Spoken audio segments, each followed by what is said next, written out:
Hey everyone, thanks for tuning in. Before we get to the interview, let me introduce our special guest. Dr. Mohammad Jamali is an economist and educator with international experience, currently serving as an instructor at Kaiser University and holds a PhD in economics from the University Putra, Malaysia. He has held academic appointments at various universities, including Malaysia, Iran, Canada, and Kuala Lumpur. Professionally, Dr. Jamali has over 2 decades of experience in both academic and industry roles, ranging from project management and research leadership to executive roles in insurance and industrial development sectors.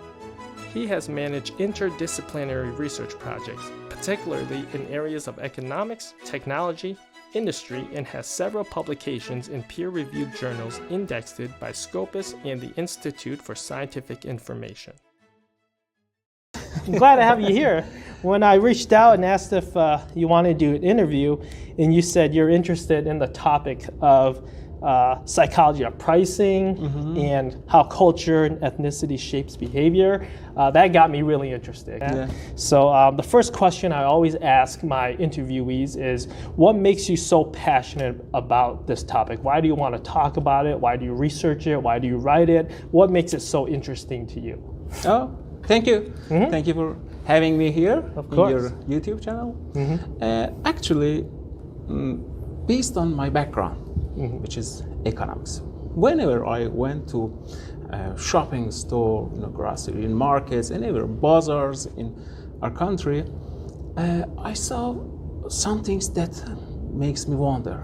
For example, when I walk around the big mall, I saw that there is many prices. For example, something 0.99 instead of for example, a certain amount. Yeah. Or sometimes I saw buy one free one or 50% discount. Yeah. You see, I was wonder why we see some kind of pricing. When we are talking about pure economics, it means that price is a signal for supply and demand. Yeah. All right? Yeah. And the price will determine by some law, some rigid mathematical equation, and also based on the some interaction between supplier and demander. So I thought, why we saw something? If there is a rigid thing, is a signal, why there is discount over there? Why you can see that 1 cent, what's the difference between that? Yeah. And also, I live in several countries and saw several That's good. behavior Yeah. for people, you see? Yeah. When we are talking about, have you ever in Chinatown? I've been to Chinatowns before. I've been to Chinatown in Chicago. I've been to Chinatown, I think in San Francisco. So I've been to a few Chinatowns. Okay. I've been in, for example, I'm in Chinatown in Kuala Lumpur, Malaysia, in Thailand. Oh, in different countries. Yeah, different countries. Yeah, Oh, yeah. of course. But I think the same thing. Yeah. Same thing you will see there. I saw that people bargain. Oh, price, yeah. isn't it? Once I was in the Kuala Lumpur, I walked through the Chinatown. I saw a watch. That's fake Rolex, and I surprised. I asked the sellers how much that's price. Told me that's about 1,000 ringgit. So I start bargaining. I start bargaining more than half an hour, and finally we deal with a price around 100, 1/10 of the. Wow. Yes. Yeah. I feel Yeah, that's a big discount. Yeah, discount. But I will go to my home and check the website. There's a online shopping center, Shopee, called Shopee, and I saw that the price is 50. Wow. You see, those cultures allow you to bargain. But if you go through the, for example, a market in US, in another country, Middle East country, there's no any way for discount. So the pricing is different. You know, in Chinatown, the price is more than 20 times the real price. Why? Because people bargain. But the other culture, no. So I thought that why in economics we concentrate on certain formula. We have to find what variable are important, more important, what coefficient is more important, and put all of them in equation, and try to estimate the coefficient, then find the price. So that's complicated method. How they can consider some kind of prices. So I try to study that. And that's nice. Yeah, and I found. Do you think, I'm sorry to interrupt, but do you think maybe, and I'm just curious before I lose my question, do you think when people negotiate, do you think it comes down what people agree to buy the product for in countries that bargain? Do you think it's very close to the rigid price that other countries already set? So that watch, if you were going to buy here in the United States and they say it's $50 and no bargaining, do you think if you bargain at other countries, it will come close to $50 or $50 US? It's hard to say. Is that it? You know why? Because, for example, you saw a watch. When we are talking about the Rolex watch, the luxury goods. What does it mean? It means that the people care about the price. For example, if the price of the Rolex, the real Rolex is about $1,000. So if somewhere you see that the price is $50, you're sure that that's fake. You're not going to buy that, isn't it? But that's a good point. When the seller says the price is 1,000, you say, oh, same as the real watch. So you start bargaining. And the mechanism of bargaining is very complicated in Chinatown. 2 or 3 people enter the bargaining discussion, and they, support the sellers or help you to make your deals finally. So, therefore, the method for those sellers in Chinatown is different here. You cannot sell your fake watch in $50 here. No one, because in US, culturally, people believe in brand names. Believe on something like fashionable. Even with cars, they want American-made cars or something. They're really brand oriented. Brand oriented. You're right. So we cannot compare those behavior belonging to, for example, Southeast Asia, Asian, or maybe in some Latin America.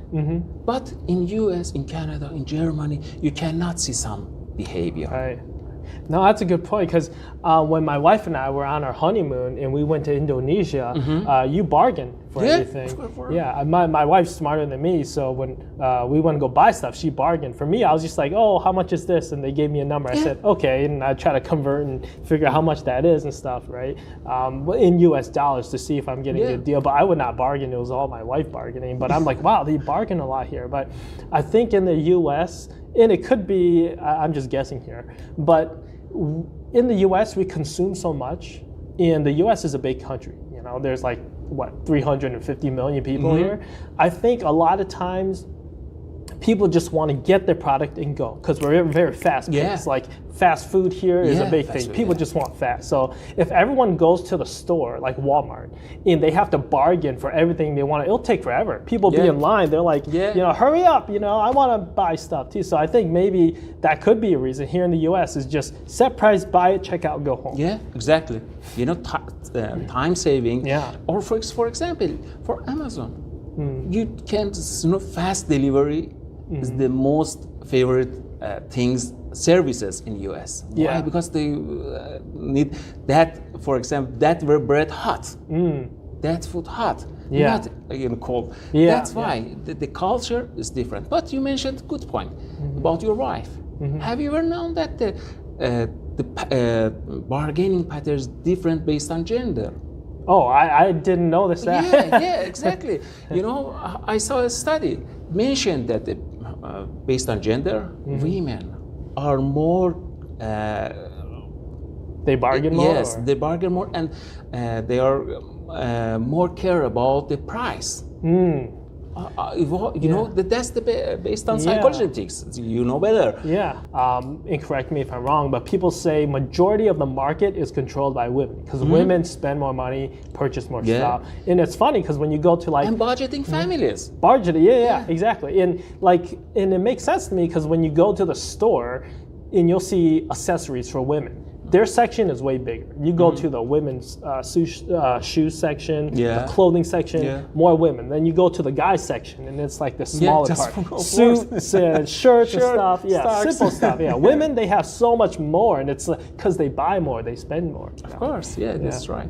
So I saw these different things, and I decided to go through the why happening to pricing.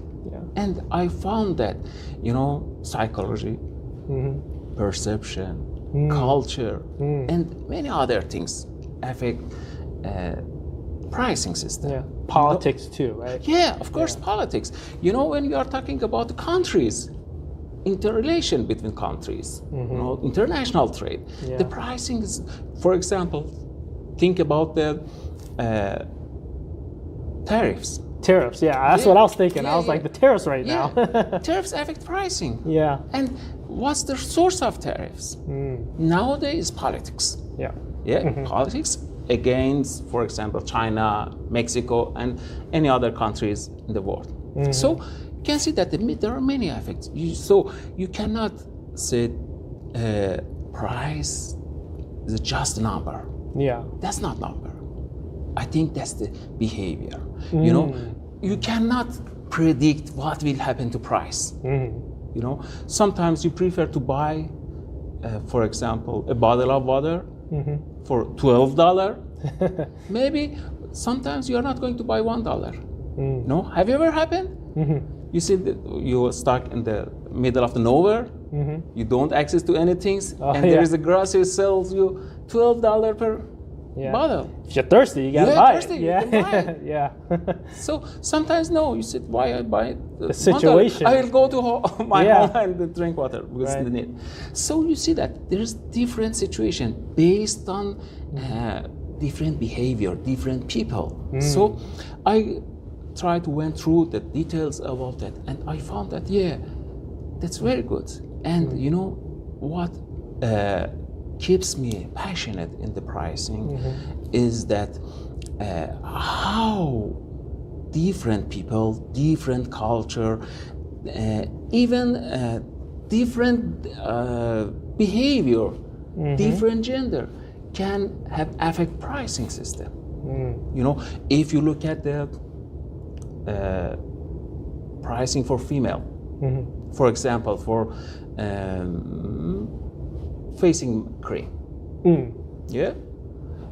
You never can sell as a sellers a face cream, for example, in $20 if your competitor price is $60, because no one trusts on your. They're like it's lower quality because it's lower pricing. Because at that kind of the goods, the price shows quality, shows premium. Shows exclusivity. That's why when you are talking about the women, you have to decide how to price. So you can see there are different situations that change our pricing policy. Now, going back to that, is it partially true where there's a point where if a product is made cheap, it's made by cheaper products. So it is cheaper when you try to sell it. But that is only true up to a certain point, right? And then after that point of how much it costs us to make, people are just paying for something else. Culture, like, oh, if it's really cheap, I think it's bad. But it's probably the same thing as this. You know, it probably only costs 5 cents more to make it, but they jack it up an extra $20, you know what I mean? And then some products are just like you look at lotion or something, it's just all chemicals and stuff, right? But then some lotion requires more labor. Like they have to go out, I'm just making this up, but like coconut lotion, they have to go get actual coconut and all the labor and make it into lotion. So sometimes it's more expensive because of the labor, but in terms of quality, it might be the same as this chemical lotion. Might have the same effect. It's just that this one costs more because the labor took to make this more, or something like that. You know what I mean? I think we have to look at this issue that mentioned in two different views. The first, the consumers one. Suppose that people care about their health. Right. So what's important for health? Brand name. Isn't it? The brand name, the best brand for lotion, for example, some Nivea, something like that, German brands. So you trust that. You pay whatever it is. Why? Because your health is insurance. Your skin is important for you. Right. Yeah, you have to care about it. You are not going to put your skin at the risk of some things that you're not sure you never used before. Yeah, of course, that's why. So, in terms of consumers, when we are talking about some special goods, like those who are affected our health, or people care about the,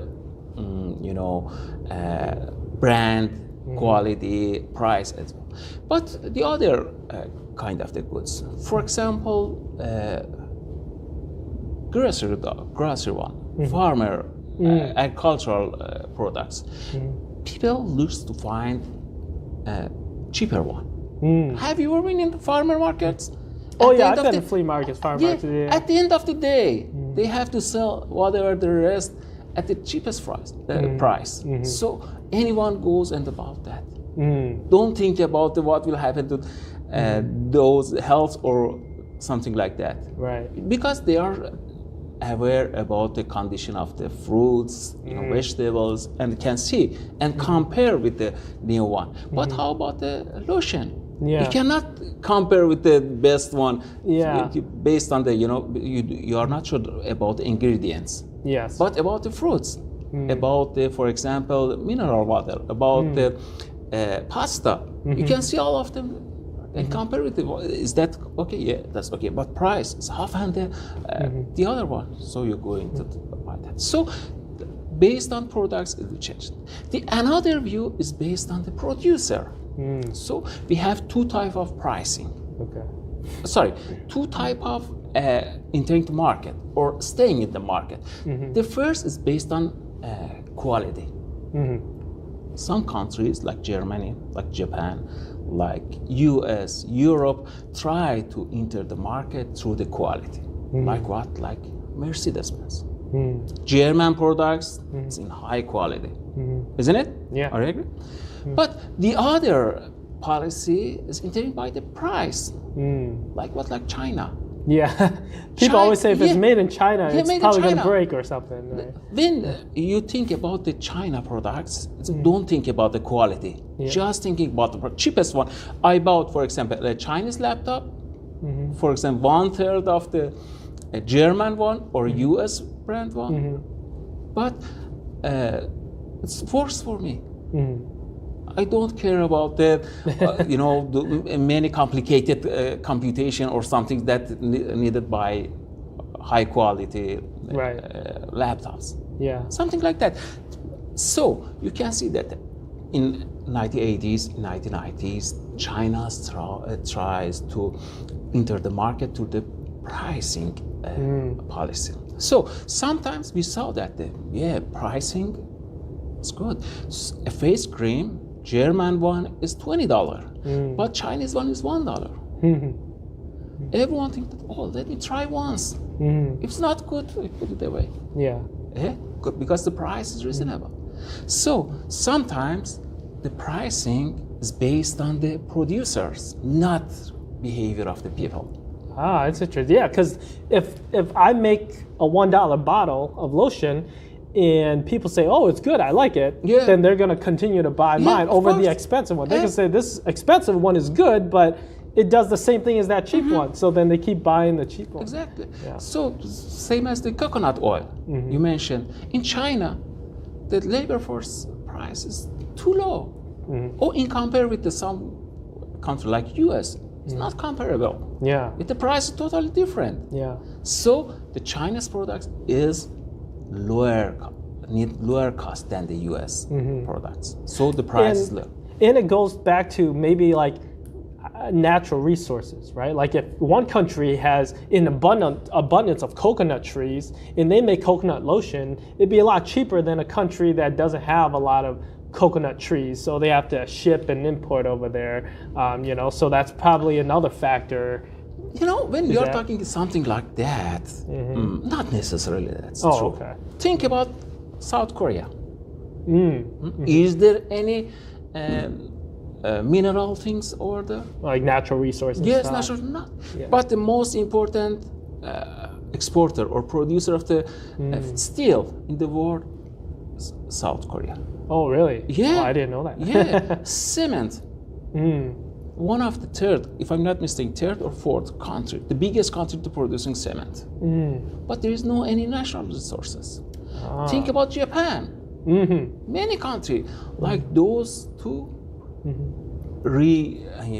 produce those kind of the goods and raw materials imported from some countries like Indonesia for coconut oil, Burma, and any other countries in the Southeast Asia. They send their coconut to North Korea. They try to producing the high quality face mask, face cream, something like that, lotion. That makes sense. Yeah, because now that I'm thinking about it, there are some countries that have a lot of natural resources, like maybe some countries in Africa that have a lot of natural resources, but their GDP is not as high as Japan or South Korea. Access to technology, management knowledge. You see, one of the most important countries to producing coconut is Congo. Congo. Yes. Okay. This country produces so many coconut, but have you ever seen any coconut products from Congo? No, not very many. So, access to technology, management, infrastructure, access to market. If you have a distribution channel to distribute your products for rich countries, it means that you access to rich markets. But think about the Congo. If Congo tried to produce a coconut lotion, it has to send their products to Sierra Leone, Ghana, those poor countries that's surrounded by African ones. You see? Yeah, that makes sense. Yeah, so Congo cannot be exporter of the coconut creams, but South Korea can. France can. That makes sense. Yeah. That reminds me of an economist, Milton Friedman. Do you know Milton Friedman? He gave the analogy of how many people it takes to make a pencil. He said the rubber comes from a rubber tree somewhere, and then it goes to another country, and they make the rubber into an eraser. And then the little metal part around the eraser that attaches to the pencil, that's made somewhere else. And then the wood, they have to cut it somewhere, and then the lead, and then they put it all together, and then they sell it. And they're like a pack of pencils you can get really cheap at the store. But there's so many people, it took probably 1,000 people to make that pencil, because they had to cut the wood, mine the lead, the metal, and everything to put it together. And then they sell a pack of pencils, 24 pack, for like $3 at the store, $2 or something like that. Yeah, so that makes sense. Yeah, exactly. So that's things are related to pricing, the culture, economy, international trade, behavior, and any other things. So that's why I'm passionate about the psychological pricing, and I still trying to learn more about that. How does that?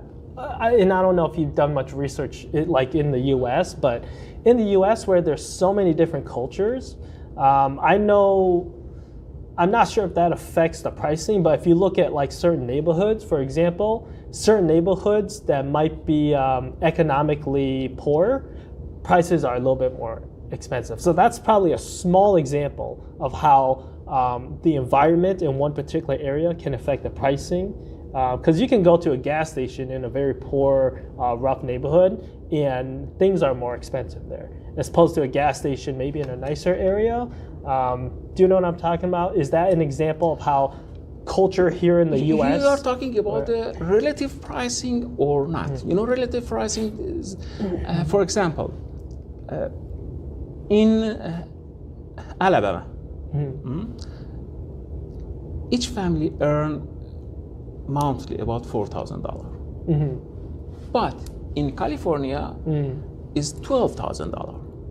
Right. So the price of gas in Alabama is, for example, $3 per gallon, but in California, $6 per gallon. Yeah. If you compare the relative price of gas in terms of the income, $3 in $4,000, and then in California, $6 in $12,000. It means that the leader portion of Californians allocated to gas. If you're talking about that, yeah, sometimes for poor people, the relative price is higher than the other one. Why? Because the price normally are fixed. For example, some kind of the goods like gas. You know, there's not any differences. That there are world price that you know rises by the import and export of the gas and something like that.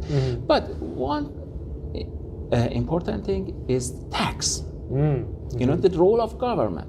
Sometimes government levy tax for gas in California, and sometimes government don't think about the tax. Lower tax. Yeah. So the role of government is important for pricing. Sometimes, for example, most of people have to use their own car to commute to work or anything. So government try to help them to decrease their the cost, daily cost. So government decrease the tax for gas.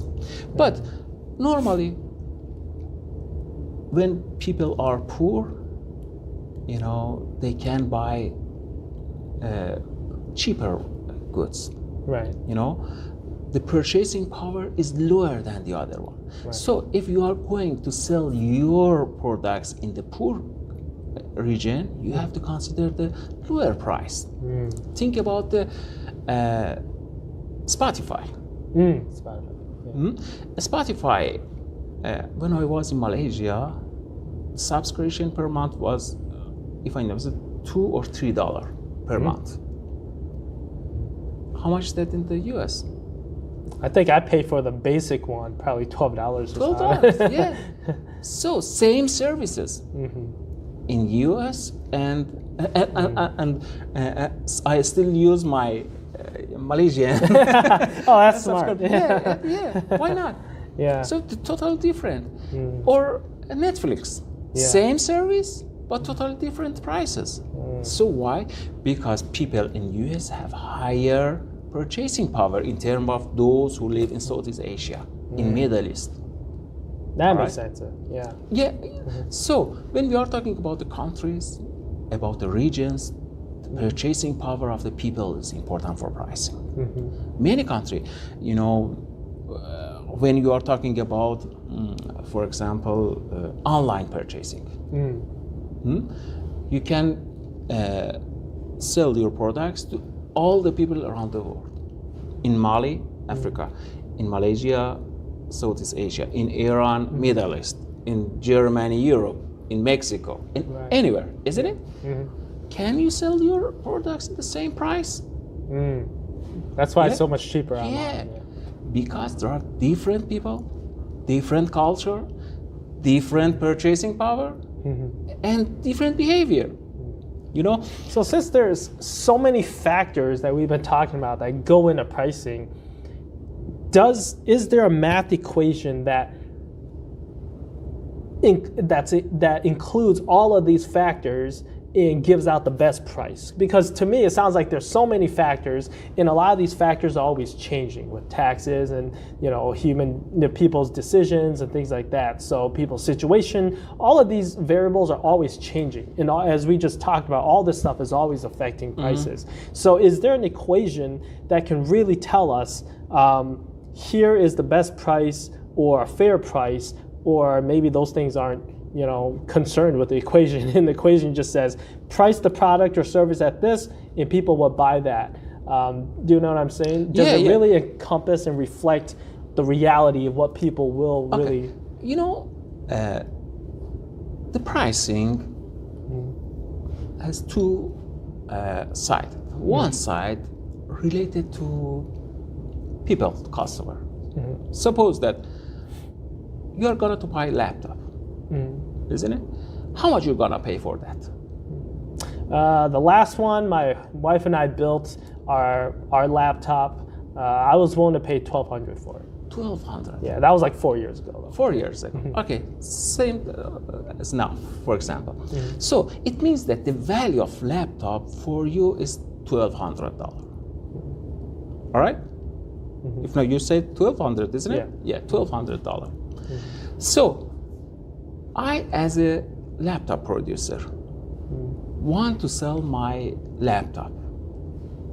I produce my laptop. The total cost for producing that is $800. So economics or equation help me to find $800. I see. To build it for $800. Okay. At the first one. Secondly, you can compare your cost with the other competitors. You have several competitors. All right. So we have a certain amount, and we have a confidential interval that shows how can fluctuate your prices. Oh, I see. So, based on some analysis, happily AI can help economists to estimate price more precisely than before. So they try to find the best price. 800 is minimum price. Why? Because that's my cost. And the most price that you are going to pay is 1,200. So, what you think about it? I never know about how much I'm willing to pay. Yeah. We calling willingness to pay. I don't know how much is your willingness to pay. If I know, I sell you 1,200. Isn't it? But I'm not sure that. I have to guess what will happen. What's the behavior of some person like Dr. Low? Yeah. The other people, I have to guess how by filling some questionnaire, some study based on primary collect data. Yes, collect data. Yeah, like if they know that like Dell computers are mainly for school people who are not trying to play video games or do crazy programs, they just need something simple. Then they can say, okay, we can make computers so that it's simple and it works and does everything that what our niche of population, our clientele wants to do, and we can make computers for them. Kind of like me, I got a Dell because I'm like, I just want something simple that I can have Microsoft Office on, I can access the internet, things like that. I'm not gaming and doing all this crazy stuff. So. Yeah, of course. So if you buy a laptop from a company, they send you a questionnaire. Yeah, I get a lot of those. Try to find your data related to willingness to pay. Everywhere you're trying. For example, now they buy AI. They can control you. What kind of the laptop you're checking in in different website. They can trace your search. Yes, cookies. Yes. What kind? And if you check many ads in YouTube, you can see it's related to your research. Search in your search history, like the algorithm. Yes, there's algorithm. So, what does it mean? It means that economics can now estimate price, real price, precisely than before. Why? Because they can access to real data. They can find willingness to pay off each people. So what does it mean? It means that the most of the welfare goes to producer. How? Let me explain. Suppose that you want to go and buy a laptop at $1,200. You go to shop and see, oh, that laptop is $900. So you feel good, isn't it? You consider to pay $1,200, but the price is $900. Yeah. You keep I look at the specs to make sure it's a good processor. Yeah, too, same. Touch the screen same situation. applications, You told me that 3 years ago you bought same, laptop $1,200. Now same characteristics, same spec. For that one is the $1,200, for example. So if you go to the shop and see that the price is $900, you will be happy. Yeah. And those happiness, those enjoyment is the consumer surplus. It shows your welfare in economics. But what happened to producer? Producer cost was $800. Now he sell $900. There's 100 profit for producer. It means that your surplus 300, producer profit 100, 400 is total welfare in society. Nowadays, they trying to find your willingness to pay. So next time you are going to buy the laptop, they suggest you $1,200. And what will happen to you? Your surplus going to be zero, but how much the profit of the producer? It's $400.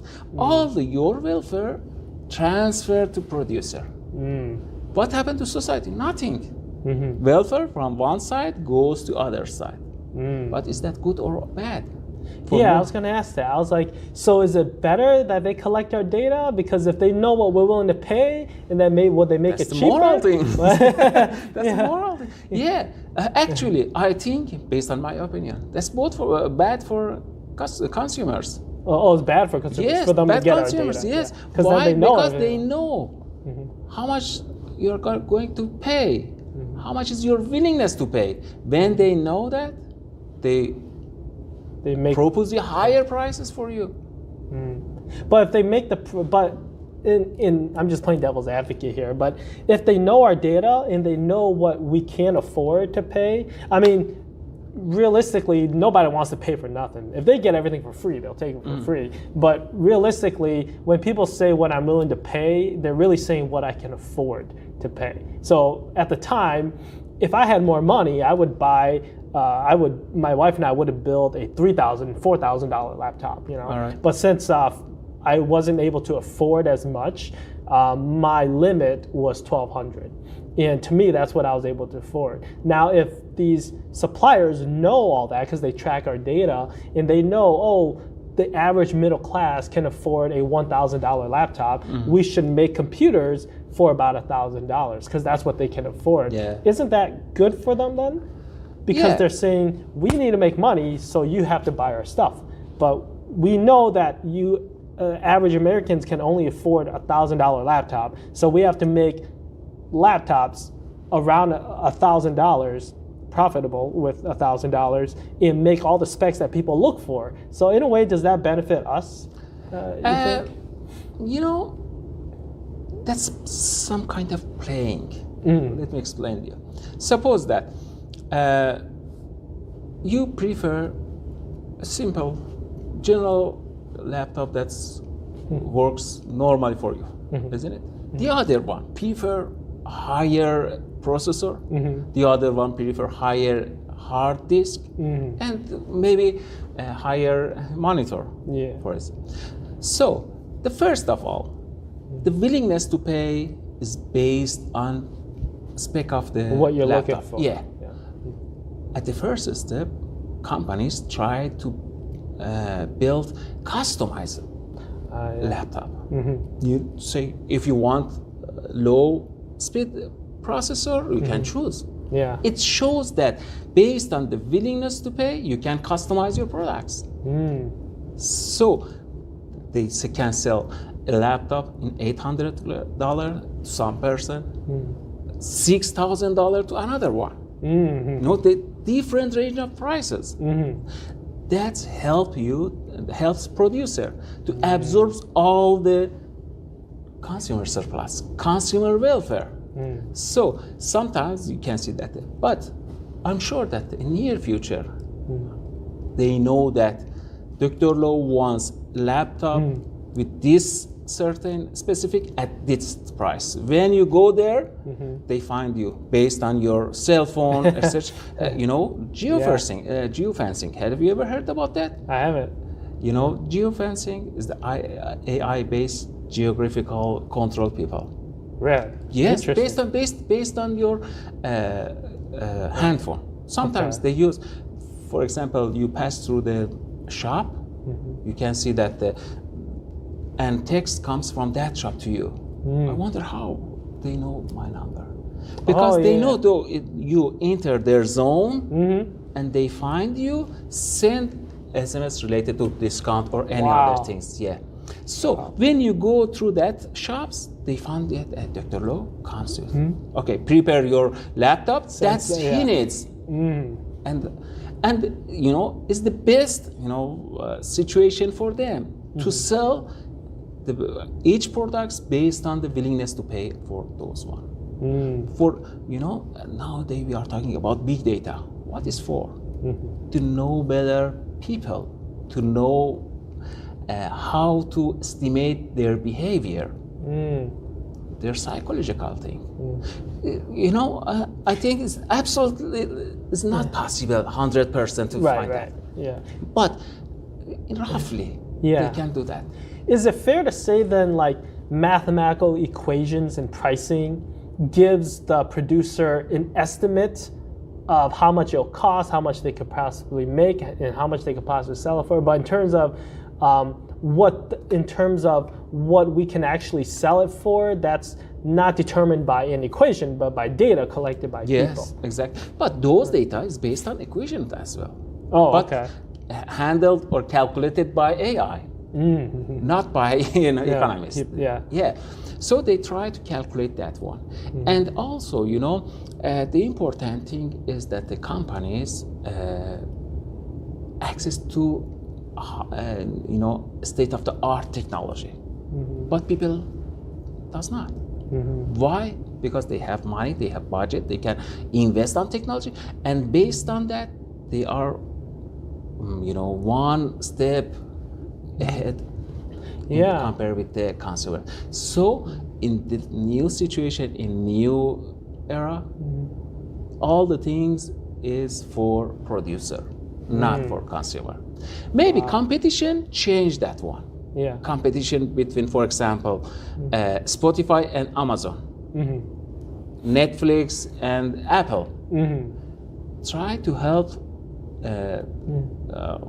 increase the welfare of a consumer too.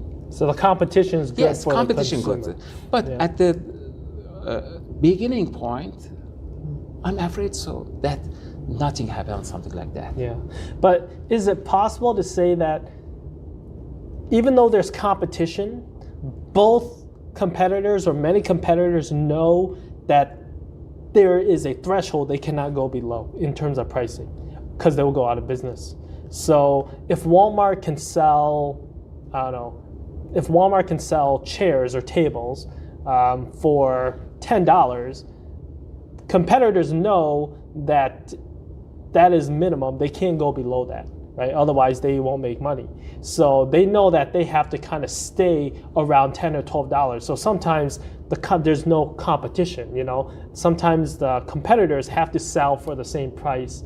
And it almost seems like all the competitors are selling the same product or similar product at a similar price, and there's not much competition. And the consumer who wants to buy the table and chairs, it doesn't matter where they go, they're going to pay what they don't want to pay because they have to have it, and everyone else is selling it for the same price. Yeah. You know, that's a good point that you mentioned. Suppose that we have 1,000 company that produce table and chairs. So we have in competitive market. Yeah, they have to consider the minimum price. Yeah. Why? Because if the price goes up, a new producer enter the market. Why? Because there are incentives to be there. If the price dropped and they entered the loss area, one producer exit the market. Why? Because they lost. Yeah. Therefore, every time we face with the minimum prices in perfectly competitive market. But normally, it will not happen something like that. There are 5 or 6 producer, isn't it? And try to control the market. And they do something like inclusion, trust, and at that situation, they try to shape some kind of business like merger and acquisition. You know, absorbing total market power to control the market. Therefore, competitors, being competitors is good. But if the number of competitors be high enough, not 6 or 7 or 10. If the number of the competitors goes up, they cannot do something to control the market. Right. The other one, when we have 2 competitors in the market, at that time, they go through the game theory strategies. So that's one when we face with the 2 competitors better than we have 6 one. Why? Because they afraid each other. They try to control the price. If they are not care about their price, the competitors apply aggressive pricing. Try to drop price at the minimum level, even near 0. Wow. Yeah. So it's better for the consumer if there's less, and if, correct me if I'm misunderstanding, but it's better for the consumers if there is less competitors or 2 competitors compared to like 5 or 6? You know, because they're average? No. If there is more than, for example, we call it perfectly competitive market. Perfectly competitive market is some kind of market. The number of the businesses is too much, more than 1,000. There is no any entering or exit barriers in the market. Oh, okay, I see. Price is the fixed. All the companies is price taker. They cannot affect price. And also they produce same goods and products. There is no any differences between, like milk, agricultural products. They are perfectly competitive market. Best market for all society is perfectly competitive markets, and the welfare of the society in the highest level, and the most people have highest consumer surplus. But in the, if I'm not mistaken, now I forget the term, but in monopoly, we have one company. It's the worst one. We have 2-sided monopoly, perfectly competitive. The second one is 2 or 3 companies in the market. So the next one is 10, and whether the number of the firms in the company increases, the situation is getting better. But when we are talking about the less than 10 companies in the market, it means that they try to make a trust with each other, merge and acquisition with each other, and they change to monopoly. But when there are 2 companies, they are afraid of being monopoly. Why? Because some country has some laws like antitrust law, Sherman law in U.S., and the many similar companies that control 2 companies to be as a market monopolist. I see. So that's why I'm saying sometimes the number of the companies, firms in the market maybe affect the pricing strategy. That's what. Interesting. So back to our topics. Pricing can calculated by many formula. Yeah. But that part that's related to people behavior, psychological thing is not be precise. Yeah. It's, They can give us a range. Yes, this is a range. But equation says that the minimum price should be, for example, 800 with 200 fluctuation, more or less. There's like tolerance, margins. yes, tolerance for that. So how can we, and I want to kind of take what we're saying and transition it to like the housing market, because I'm interested. So what people are willing to pay for housing, like I've noticed when I've looked at a bunch of houses this past year around Florida, this area, prices have been dropping because some houses have been on the market for a long time. And to me, I just want to get your thoughts on this. I think there's a point where housing gets so expensive that, and you know how people say real estate is a very safe investment because houses go up in value over time. I have some thoughts to say maybe that might not be the case in the near future because housing is getting so expensive that even though people need it, they can't afford it. So maybe housing is getting to a point where they're becoming, I don't want to say less valuable, but if people can't buy it, then you have to sell it for a lower price because housing just keeps going up, but people can't afford housing anymore. So is it really as safe of an investment as it used to be back in like the 70s and 80s and 90s, where sure, housing went up, but people could still buy a $120,000 house, $120,000, $150,000 house on a salary of $60,000, $50,000. Nowadays people make $50,000, $60,000 and houses cost $300,000, almost $400,000, and it's like people can't afford that. So is it really a safe investment to keep investing in a real estate because the pricing, people just won't pay for that anymore? Yeah. Actually, when we are talking about housing, housing is totally different products. We call it durable goods. When you trying to buy a house, it means that you are going to use it for more than 30 years, isn't it? It's durable goods.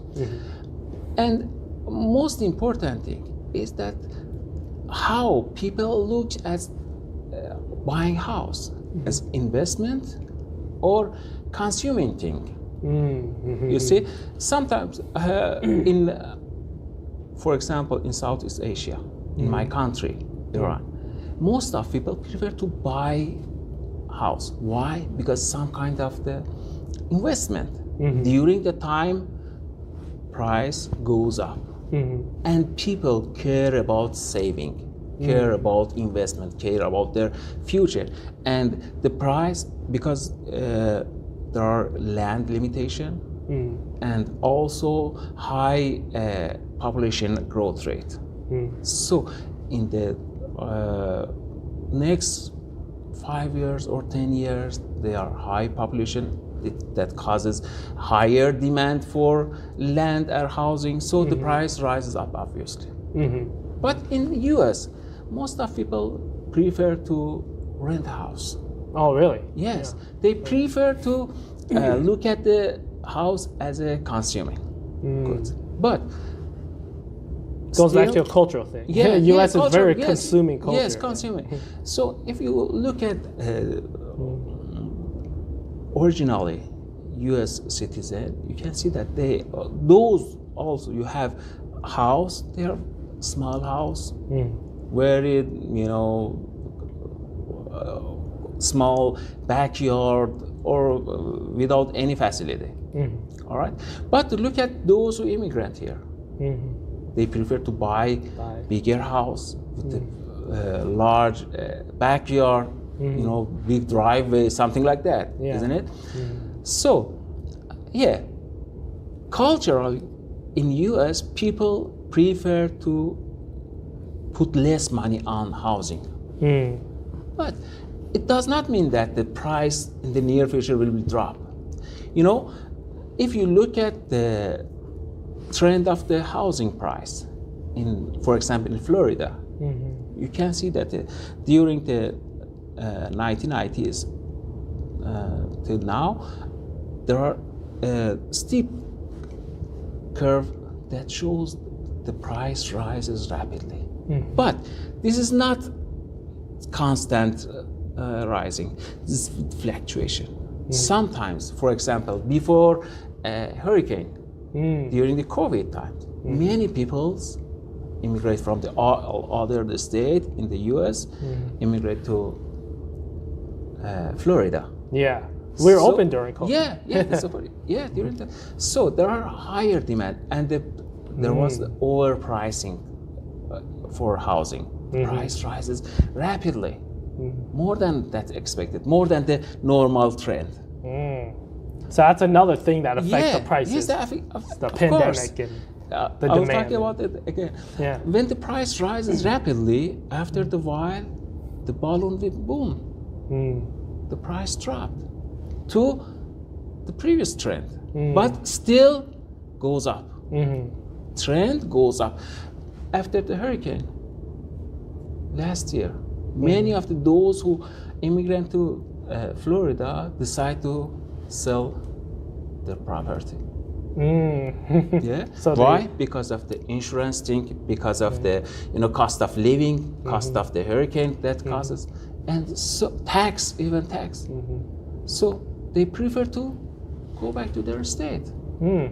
So when I hear on the news and stuff, and I don't know much about all the financial and the terminology and all the patterns about housing, but when people talk about market predictions and housing predictions, and they say, oh, there's going to be a crash and all this stuff, I mean, is it really predictable? Because there's all these factors that we really don't know. And like we said, some things we might not be able to predict as accurately. So can we really predict all these market housing and fluctuations, if it's going to go up and down? Like, I can understand with COVID, if Florida says, oh, we're going to stay open during COVID, so it makes sense people who don't want to be doing all the COVID stuff will come to Florida, but they didn't know that until it happened. Exactly. But you hear people on the news talking about market predictions, 5 or 10 years down the road. Here's what's going to happen the next decade and stuff. And I'm like, I'm always curious, is that really accurate, or what are your thoughts on all that? No,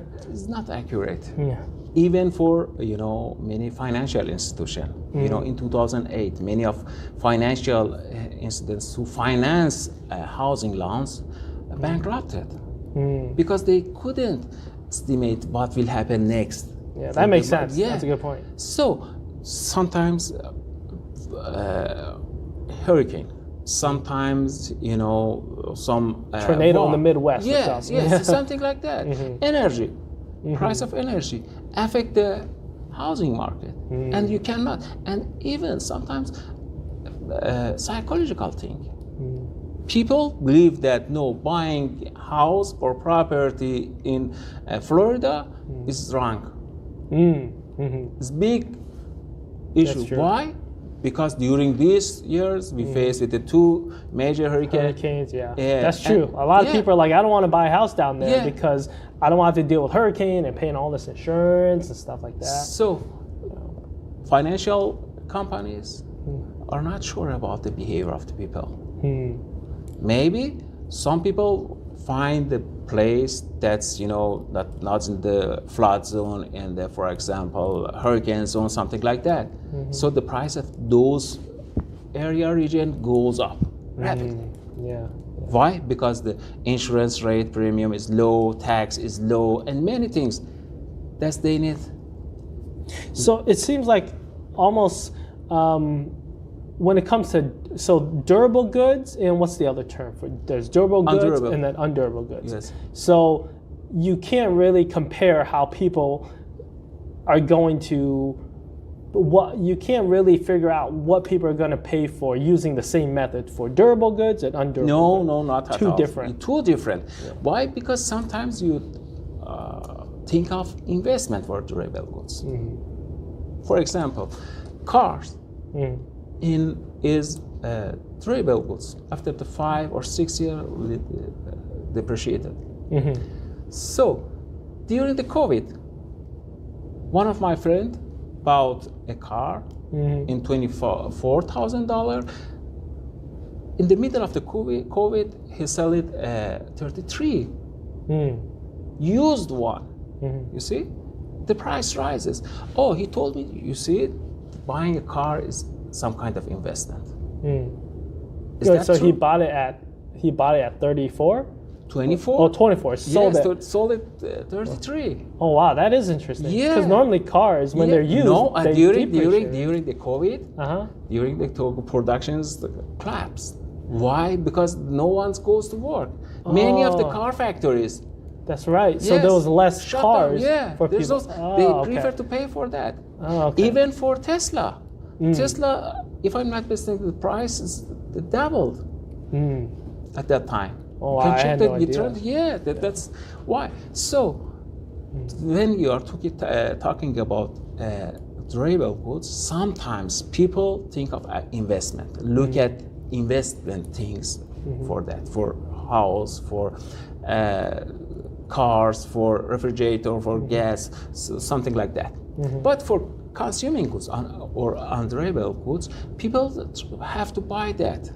Every day need to buy grocery things, pay for gas, pay for electricity, and any other things. So the behavior for those one is totally different. For that one.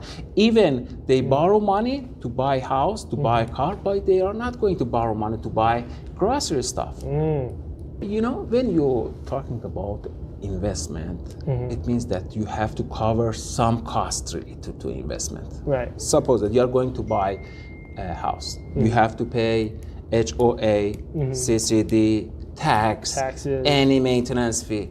But you, as a renter, you're not going to pay anything, just rent. So for those people with fixed income, that's better to rent a house and pay just rent, nothing. And each evening sit on the chair and back right and drink his beer. It's some kind of the lifestyle. All right.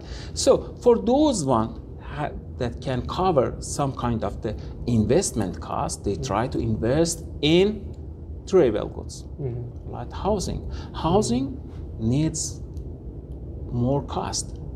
You have to keep your property for more than 3 or 4 years as investment. After that, you can sell it with a huge amount of money, profit. So you have to cover the cost of the property during these 3 or 5 days. That's not small. No, things. it's not.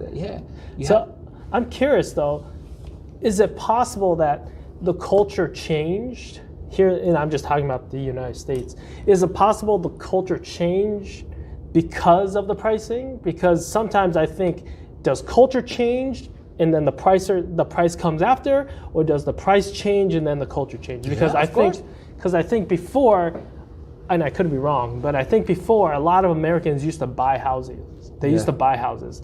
Now I think people prefer to rent partly because culture, they might not want to put in the maintenance to take care of a house, but there might be some people who want to buy houses, but they can't put a down payment. They can't put 20% down. They don't have the best credit. They can't go get a loan. It's too much money. So for them, they want to buy a house, but they have to rent because they can't afford a house. So maybe we see more renters, the culture changing, we see more people renting because they're like, I can't buy a house. And the houses I can afford are not the houses I want, or they're way out away from where I work and school, and it's just not worth the investment. So, okay, why we need the house? Why we need our own house? We need shelter. No, our own house. Why we should buy a house? That's a good question. I think eventually one thing could be houses tend to be bigger and more privacy. For what? For family gatherings. Maybe people just want more space. Family gatherings. Family gatherings, I think, is the cultural. Things, cultural. That's isn't it? Yeah. I'm not sure about everyone in U.S. with the same culture. You know, in my culture, family gatherings is very important. Same living room, yes, living room in our house is the big. Yeah. But bedrooms are small. Why? Because people prefer to be with each other. Yeah. But here in US, all the living room are small, but bedrooms are big. Yeah. Have you ever seen that? I have. Yeah. So, what does it mean? It means that there is no any family gathering. Therefore, if there is no, maybe there's family gathering for But once small or twice. family. Yes, Yeah. once or twice. Yeah. In our culture, every week we had family gathering. Big party. Yes, big barbecue, yeah. something. Yeah. Yeah, 20 or 30 people gather with each other Yeah. each week. So maybe twice or triple time during the year. So for family gathering, no, it's not good reason for that. Right.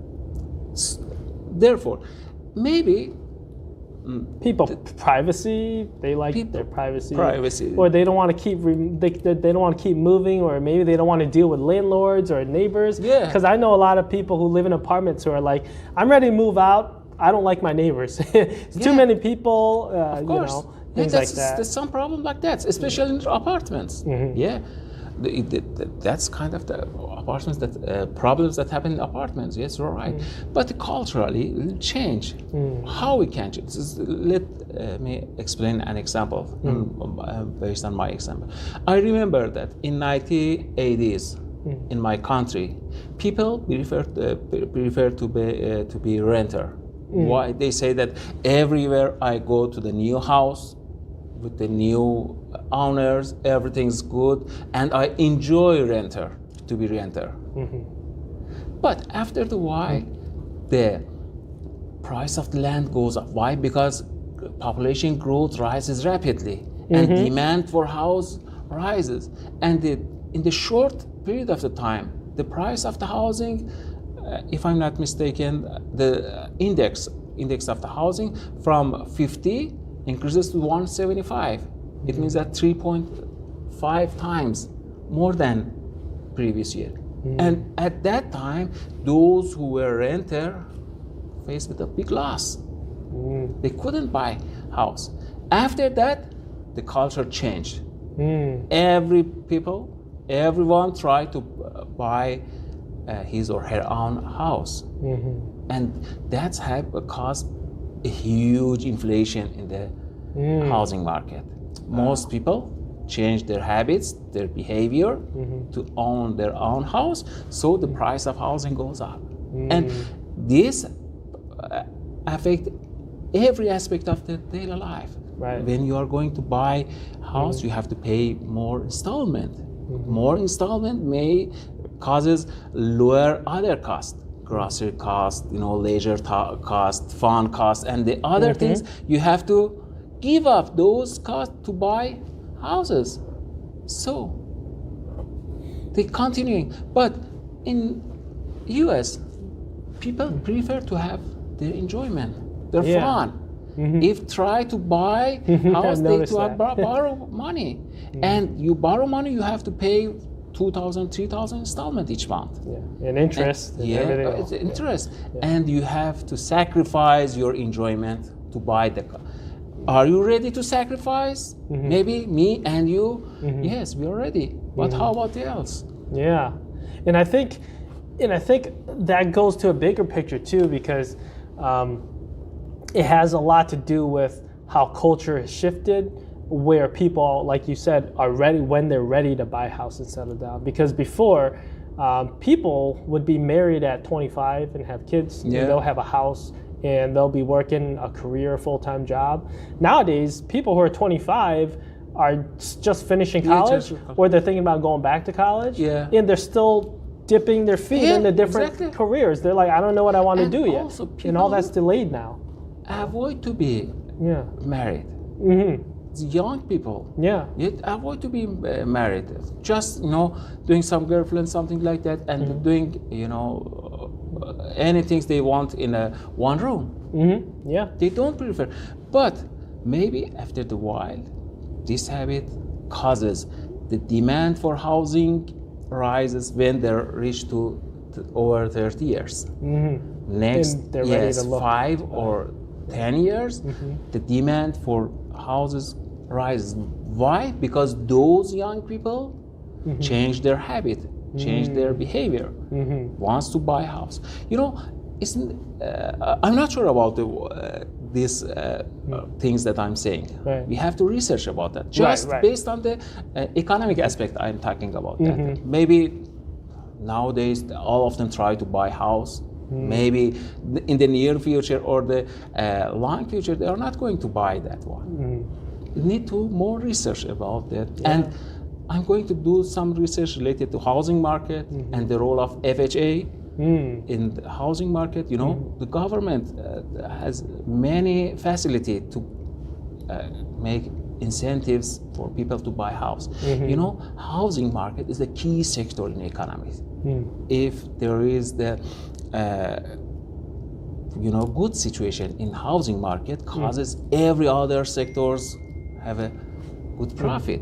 House needed the appliances, need the painting, furniture, everything, lawn maintenance, everything. Everything. So when this sector grows, all the other sectors always grows. It's the engine of the economics. Yeah, that makes sense. Yeah. Well, so is it safe to speak? Okay, so one thing I'm curious about is Florida, we have I don't know if you noticed this, but if you drive around a lot of the country roads, you see developments everywhere, neighborhoods, people building houses and everything. But we have really bad traffic down here in Florida. And I don't see that if people don't keep up with the infrastructure. I don't know if I don't know if that's a thing that would deter people from buying all these houses, because I read somewhere that a lot of these neighborhoods where they developed houses and built houses, the developers are taking a loss. No one's buying those houses for whatever reason. And also down here is kind of a vacation state. So sometimes a lot of these houses, people come to B&B and stay and then they leave, you know? For example, many of the property in Florida bought by Chinese. Oh, really? By Arab people. You know, during the 2024, the governor of Florida abandoned buying property by Chinese people. If you go through the Miami, all the high-rise apartment, all is sold by Chinese people. Yeah, even here, even in North Tampa, in Wesley Chapel, in Dade City, many of the community bought by Arab people from Middle East. In Orlando, if you go to Orlando, there are many Arab from Middle East bought, a seasonal house over there that for holiday they came, go to Universal and Disney, something like that. That's why there are so many community, but traffic, infrastructure is the same. Yeah, because I think that would deter a lot of people, because I've heard people say, I like Florida, I like the weather, but they're like, it's expensive, and the traffic just to get to work takes an hour. So they're like, oh, I think I might move out of the state and everything. But I'm thinking, Florida, that might be bad for Florida's economy, right? Because like you said, housing is the powerhouse of the economy. And when you have all of these houses in these developing neighborhoods that they're building, fresh built houses, but no one's living in them, that's really going to affect Florida, the whole state. They will ghost city. City. Many of the cities in the Florida changed to ghost cities after last year hurricanes. Many of the, especially China's one, Arab peoples came back to their country, and they decide to sell their property. And that's why you can see that the number of the house for sellings increased rapidly in 2025. But if you look at the different region, you can see that some region still have growth in the prices. Why? Because of the flood zone. They are not in flood zone. They are not affected by hurricane, and everything is good. At that situation, at that region, you can see that the price is higher than the other one. Even in this situation, the price goes up. Another factor that influences pricing is you can even argue people's personalities. Because a lot of people would say, I love the Sunshine State, Florida is beautiful, but they say, it's too expensive and I can't afford a home, so I'm gonna go and live back in maybe up north or in a small city or a small town. They're like, whatever, that's fine.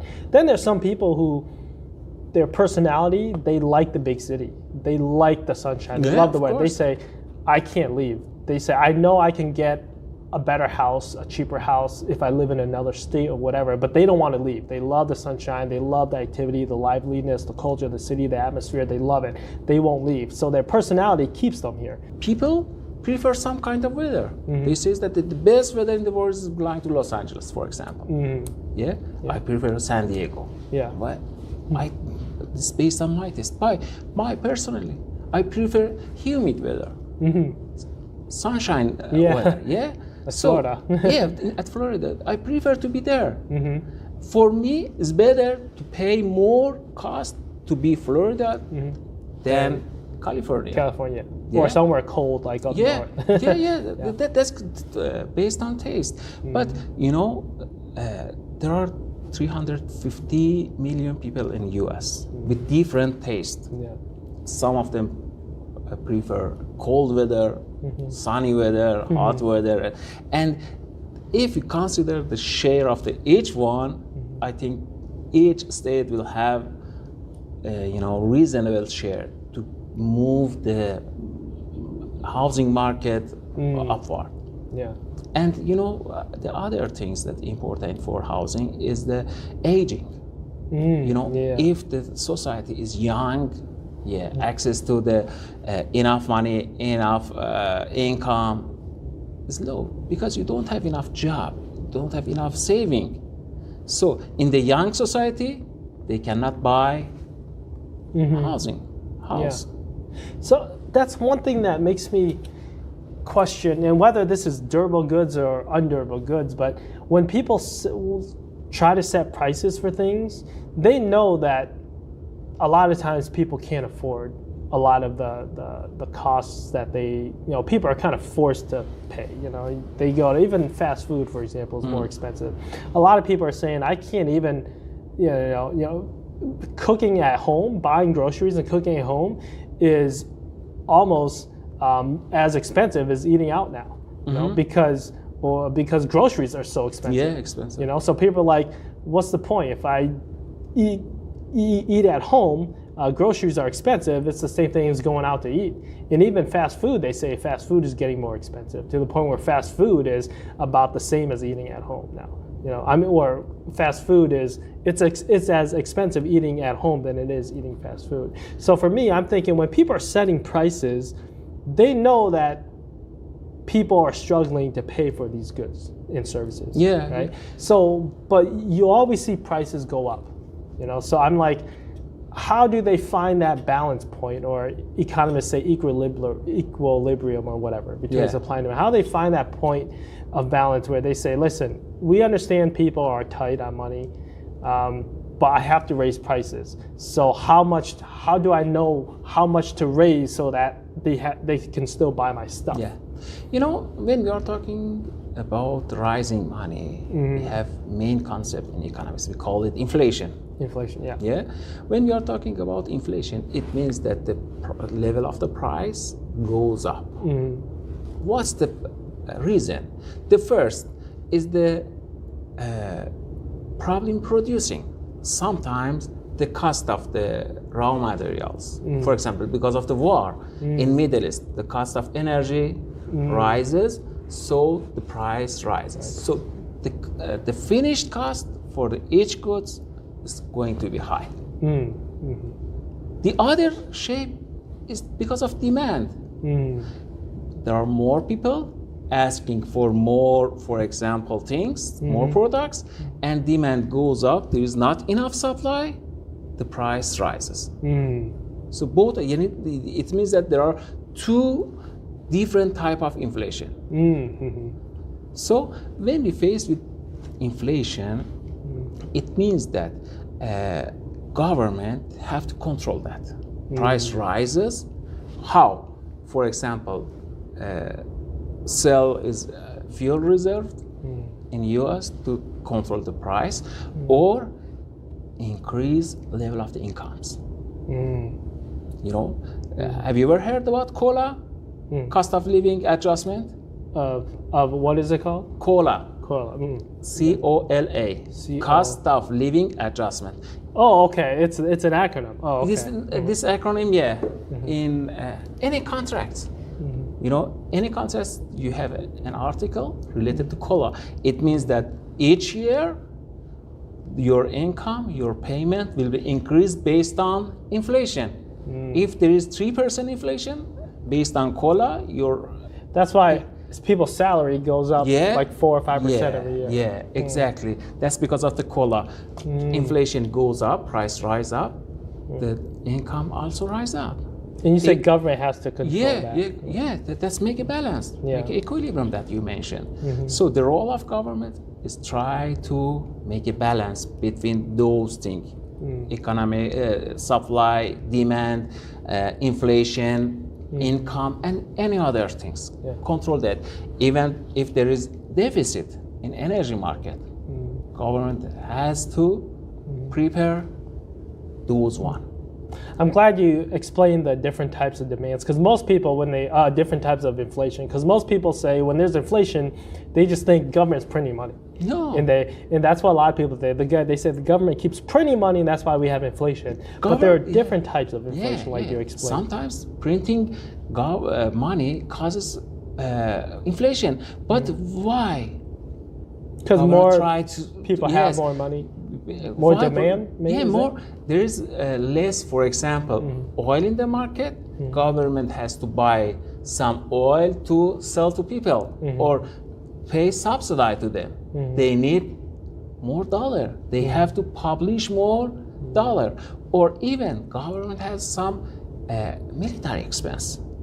For covering those expenses, government has to print more money. The tax income and the other kind of government cannot cover the military cost. So whenever we face with the war and our military budget goes up, we face with inflation. And so it seems like the government's a big role of government's involvement in pricing is it fair to say their immediate responsibility to their people to try, and you guys need oil, so I need more money to buy oil, so I got to print money to get oil to help you now immediately, but down the road it's going to hurt you. Is that fair to say that government is quick solution to help people? No. Down the road they're hurt. No. Sometimes in some goods like gas, that's strategic products. Yeah, that's important. But the government's not responsible, or actually any responsible for the price of apple, price of orange, or something like that. Why? Because those goods are not strategic. But gas uses for everything, for transportation, and transportation cost is very important in production.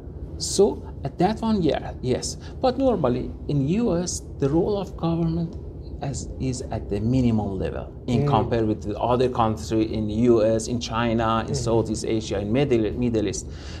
Just in some certain kind of products supported by government, the others not. They trust on market mechanism. Okay, that's what I was going to get to. Is it better to have government sometimes balance things, or let people, the free market, just do it? You see, sometimes, yeah. Most of the times, the markets do the best. Do its best. You have to trust the market. But sometimes we face with the failure in the market. What does it mean? It means that sometimes we face with the monopoly. When we have monopoly, one company tries to sell his products at the highest price. Why? Because the highest price causes highest profit for them. The other one, for environment, green things. If the firms try to produce more, they don't care about the pollution. They don't care about the environment. That's true. Who should enforce them for that one? That's market failure. So at that situation, government should intervene in the economy. Right. For example, for gas is important. Causes many side effects in economy. Government has to intervene. Or for national defense as well. Yes. National defense is very important. Who can cover that kind of budgeting for $800 billion each year in 2024, if I'm not mistaken. It's a huge amount. It's like in healthcare too. Yeah, it's healthcare too. So that's why the role of the government is important for pricing, and not in any markets, just strategic one. Okay, that makes sense. Yeah. So when it comes to like interest rates, that's set by the federal government, right? Interest rates. Yeah. How Federal do they, Reserve. Federal Reserve. Yeah. How do they go about setting the interest rates? I know it's intended to incentivize people, right? But like they want to lower the interest rates for housing and whatnot, so that people go and buy housing or whatever. I don't know too much about it, but how do they know to set the interest rate? The first is related to governmental debt. Governmental debt is financed by bond. Government sell bonds. Yeah. And if government wants to sell more bonds, needs more money, it has to pay higher interest rate. At that time, the interest rate goes up. If interest rate goes up, what will happen? It means that the inflation also rises. But so correct me if I'm wrong, but our national debt has been going up for a long time, but our interest rates have gone down compared to like the 80s, where interest rates were 20-some%, whatever. They were very high. Interest rates used to be very high with housing, and housing was very low, the price of housing. Now our national debt's very big, but interest rates are in single digits. So what is what is national debt, U.S. debt? It means that those other countries overseas bring their money in U.S. Why? Because interest rate in U.S. is more than their interest rate. Yeah, interest rate in U.S. is low in compared with 20 years ago. Yeah. But how about comparison with China? How about South Korea, Japan? You see that the interest rate in U.S. is higher than in terms of the for example European one. You have to change your euro to dollar and invest in U.S.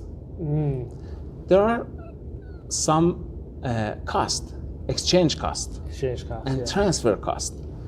So sometimes you can see that the higher price help you. Sometimes exchange rate dropped in U.S.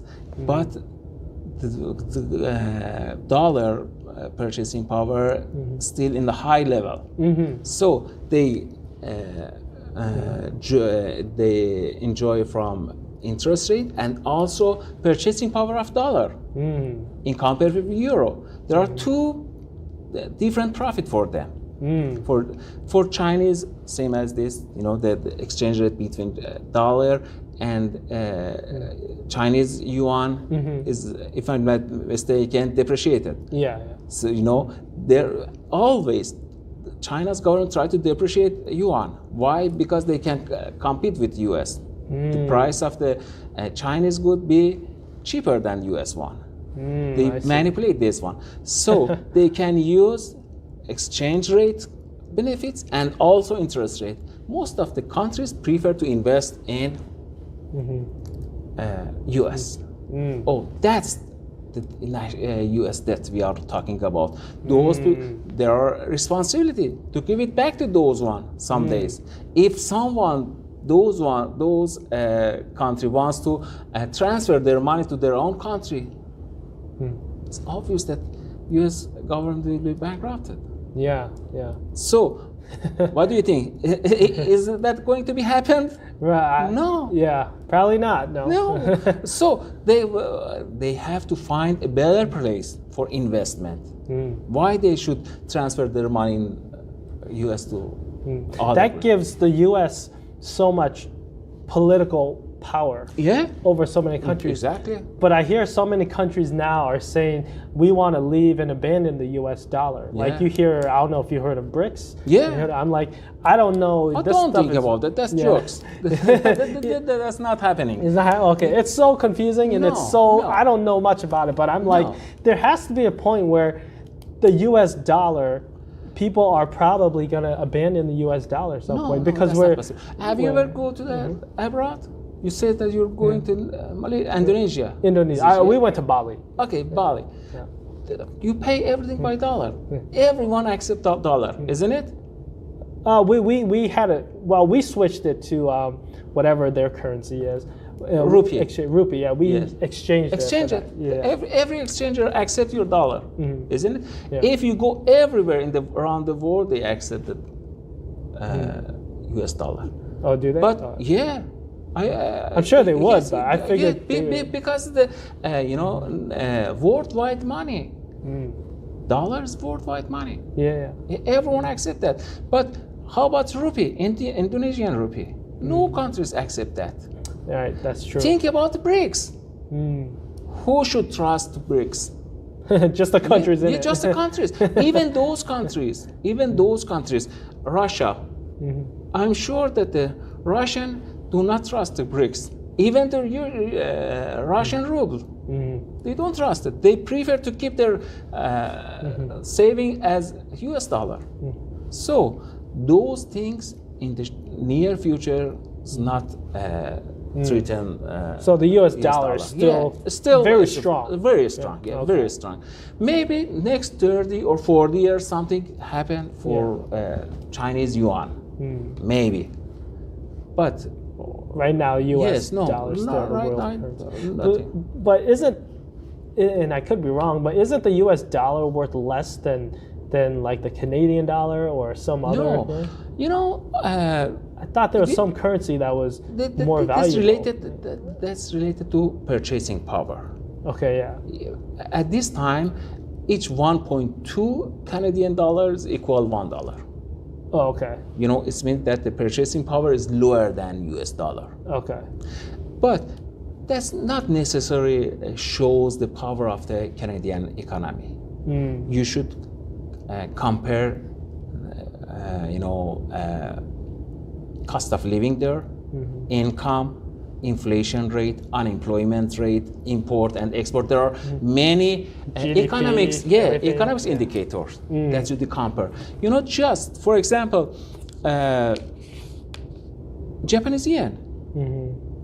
$1 is equal 104. I'm not about this day exchange rate. 104 yen. But is that comparable? When Because of that one? yeah. Maybe there are same economy, same size, but the exchange rate is totally different. So exchange rate per se cannot show any like strongness or weakness in compared to company. Suppose that Kuwait has the highest exchange rate. I think one Kuwaitian rial is equal 4 or something dollar. oh wow. Yeah. So can you say that the Kuwait is more powerful than The U.S. yes? Yeah. Oh, that's a good point. I didn't think of it that way.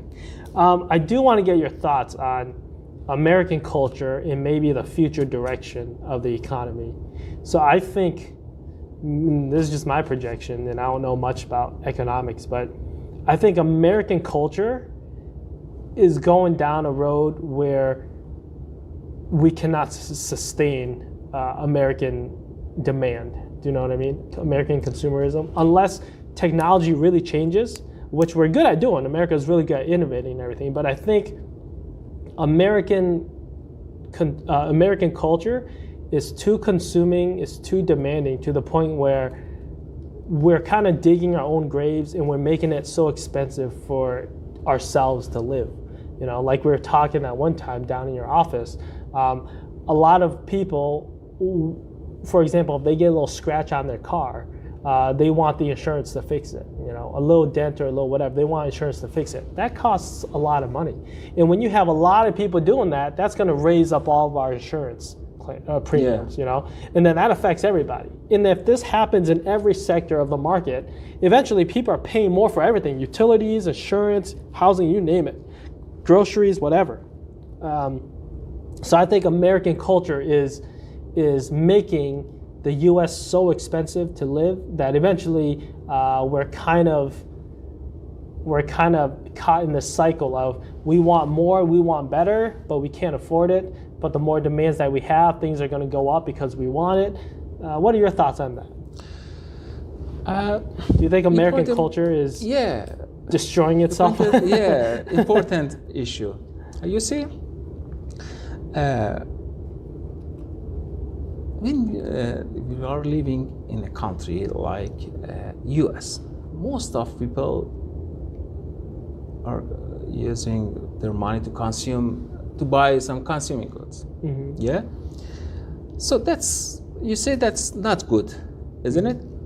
But well, I think we consuming. I mean, things we have to consume is fine, and then we buy things that we want to enjoy life and stuff too. But I think Americans consume too much. Like, we waste a lot. We consume too much to the point where there's waste.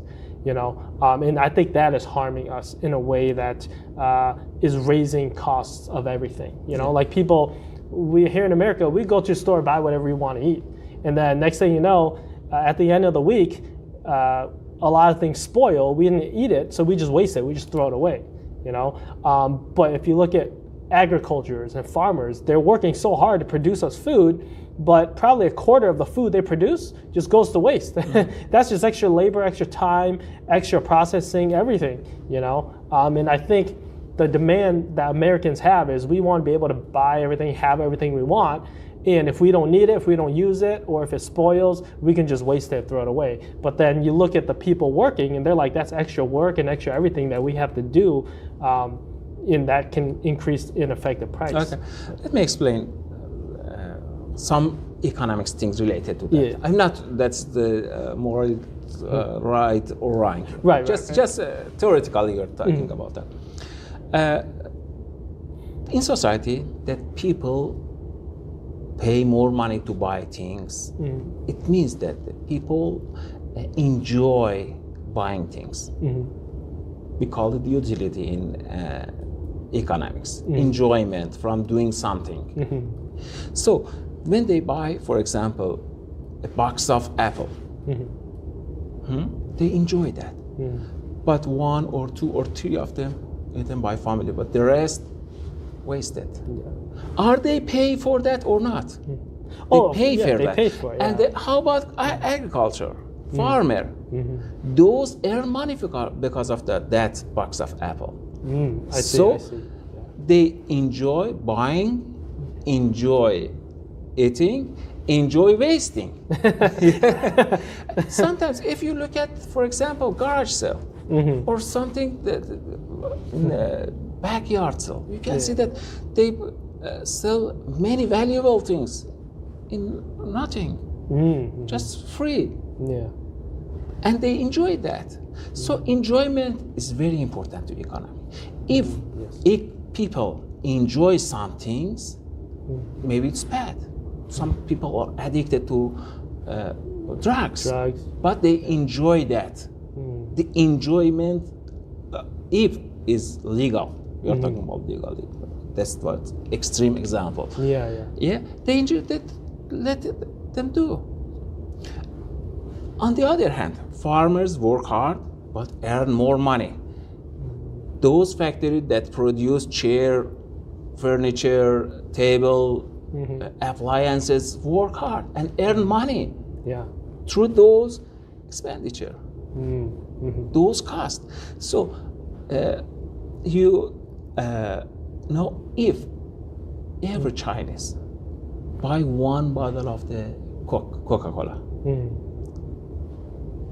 the profit of the Coca-Cola will double.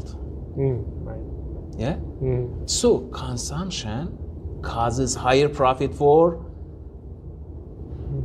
producer, for firms, and more profit causes higher tax for government.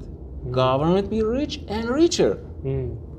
Therefore, more consumption causes more production causes more profit, more tax, and distribute all the income among the different parts. That causes welfare in the total society, in whole society. Yeah, if we think based on our taste, based on our culture, totally wrong. Why I have to pay for that? You know, in US, every people prefer to pay higher prices but sooner delivery, isn't it? And they pay more for that. But for me myself, look, no, I have to pay $10 for delivery tomorrow. Okay, let's bring it 2 weeks later. Why? Because I'm not in rush. Yeah. So that's why sometimes the culture, sometimes taste, sometimes psychology things change our behavior to pricing. That's why consumption is good for economy. Saving sometimes is bad for economy. When you save money, you don't spend it to power the economy. Yeah. You keep your purchasing power in your pocket, bank. So the only thing that I am contending with is, I know spending is good and saving is good too, but my thoughts about American consumerism is that we're consuming too much to the point where in the apples, the example I brought up about wasting things, that was probably a bad example, but I'm thinking like healthcare, right? Okay. Here in America, we eat and consume too much, and a lot of people have health problems. In health problems, we spend a lot of money on healthcare, right? And technology, it's good to have a booming, innovative economy, but technology in healthcare is keeping people alive longer. You know, now that's good, but it's creating a whole nother problem in society. The foods that people eat, medical care is very expensive. A lot of people don't have health insurance, or health insurance goes up because people are getting sick or whatever more. So people are consuming and doing things to the point where it's affecting a whole nother part of the economy that people can't afford. It's a very, very big issue, like healthcare. You know, and then now we have a lot of old people who are living longer, which is good because we love grandma and grandpa, you know, but old people are living longer, and when you live longer, it's more medical costs to take care of, you know. So that's just kind of my thoughts on how maybe America is consuming too much to the point where healthcare is a good example to show how America is consuming too much to the point where it's having consuming is having more negative effects than positive effects, if that makes sense. You know, every society, every country has some pros and cons. Right. Yeah? When we are talking about consumption in any aspect, people, you know, encourage to consume, even for healthcare. If you use some sugar, salty things, you know, any junk food, it causes problem for us. Okay, it's created money for healthcare companies, medical companies. So, in some, but if you compare average lifetime of U.S. citizen with the other countries, you can see that here is the higher than the other one that care about health insurance and any other things. That's a good point. Yeah? Look at, for example, in many Southeast Asia that I've had experienced there. There are full coverage, and in the cheapest one for insurance, medical insurance. But if you look at, for example, Malaysia, Thailand, Cambodia, the average life expectancy, yes, expectancy is lower than US. Interesting. So why? That means that, yeah, people use junk food, some manipulated genetically products, but they access to medicines, high quality services. Yeah, you have to pay for that, and also some insurance try to cover that. But yeah, you're right. That's the cause of this country, U.S. Yeah, everything's. They say what you call it. No one's perfect. Yeah. There's a trade-off to everything. Yeah, exactly. Trade-off for everything. If you want to access high standard of living, you have to consider about the healthcare. It is big cost. I really feel that. Yeah. But in comparison with the other countries, we have to compare our U.S. situation with, for example, Germany one, as for Japan one. Healthcare in Japan is very expensive in compare with the income, those people income. But there are so many good things in U.S. in compare with Japan, and vice versa. Vice versa, something like that. Yeah. No, that's very mind-opening. Because then here in America, even though people do overconsume, we do have the opportunity to choose what we want to consume more so than other countries, and we have more options of consuming healthier things, to be healthier stuff too. Other countries, they might not have, the options to eat as healthy. One thing that I have to mention, in economies, we don't care about the values, moral values. Just think about something. In terms of the moral things, yeah, you're right. Healthcare, insurance, and something should support every society.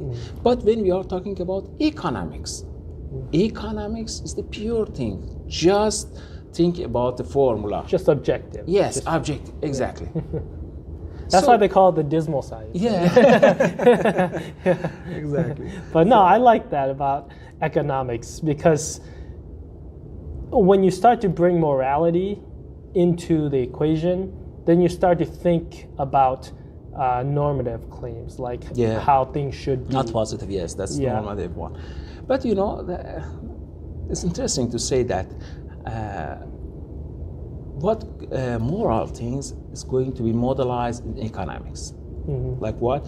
They say that, for example, if someone like Bill Gates donate all his money to African people, there are an economic model for that. She says that your enjoyment, your utility, affected by the others one. If the others people are happy, it means that your happiness goes up. There is, for example, Bill Gates. But maybe the others one, no. They had the highest happiness than the others. Others be poor, be in the poverty, but so we can find a model. That's very interesting model in economic model at this moment, because it's not related to my subject in economics. I cannot remember that estimate how people and how much gonna to donate money to others. All right. Yeah. No, that's very eye-opening stuff. It gives me a different perspective on things. I think we've been at it for quite a bit now. I do want to wrap up and ask a couple of questions, closing questions. All right. Lastly, what would you like our audience to know about your passion and why it's important? Why people should care or listen or think about pricing and culture and economic behavior? If there's any message you want to share with them. Oh, actually, I have to say that nowadays, in terms of economics, one of the important things is money. Yes. Yeah. Everyone cares about money. Yeah, we have to save money. We cannot increase our earning, but we can control our expense. I do like that. Yeah. A lot of times people say, just go make more money. Yeah, you can't do it. It's not that easy. You have 40 hours per week, and that's the maximum times that you can work. Normally. Maybe overworking is possible, but normally you have that one. But you have control your expense, and based on the expense, you have to think about prices. Find the best time for buying. You know, for example, excitement, happiness causes to people pay more. That's why when you are going to shopping malls, they go try to Disney World. They Disney pay World, $5 for a bottle of water or something. Yeah. You have to decide carefully, decide rational. That's very difficult. No, I understand, but you have to think about the price rationally and consider main purchasing in the normal mood, not excited, not happiness, not sad time. Decide to find the best time for buying, cost everything. I'm not talking about the groceries or something that. Just important thing. And control budgeting about income and daily life. That's good. I like that. Thank you. Last question. So, what advice would you give people to help them discover their passion, as you discovered your passion about economics and culture and behavior and pricing? Based on my experience, I suggest people to look around. Explore a little more. Explore more. Be curious about the phenomena around us. Why something happened? Why people do something that we are not expected? Why nature do something that they never? Why there are so many, for example, hurricanes here? Why some environmental issue happen? Why our friend do something like that? All of them, if you try to study that one, if I go through that one, you can find something interesting for you. Curiosity and the research, I think, help people to find their passion, and I think it's very interesting. I like how you said curiosity, because at the start of our conversation, you were saying how you were thinking about why the prices at the stores, why there was 50% off and at this store and not that store, and you were curious about all of this. And then that led you to research, and that built some interest. And you started to find answers and more questions, and you just kept going, and next thing you know, you're like, wow, this is something I really enjoy learning and studying. It's based on my experience. Maybe the others have the better one, but I went through that and I found very interesting things, and I'm happy to do that. All right, well, last question. Did you have fun? Of course. Good. It was a great talk. Great talk for me, and that was beautiful. Good and thoughtful question. Thanks for watching, everyone. If you enjoyed that interview, please click like, share, and subscribe to support my content. If you have any questions for our guest, please leave them in the comments section or message me on Instagram for a response video and a special shout out to you. Until next time, I'm your host, Rocky Lowe, saying, learn with purpose and live with passion. Stay rational, folks.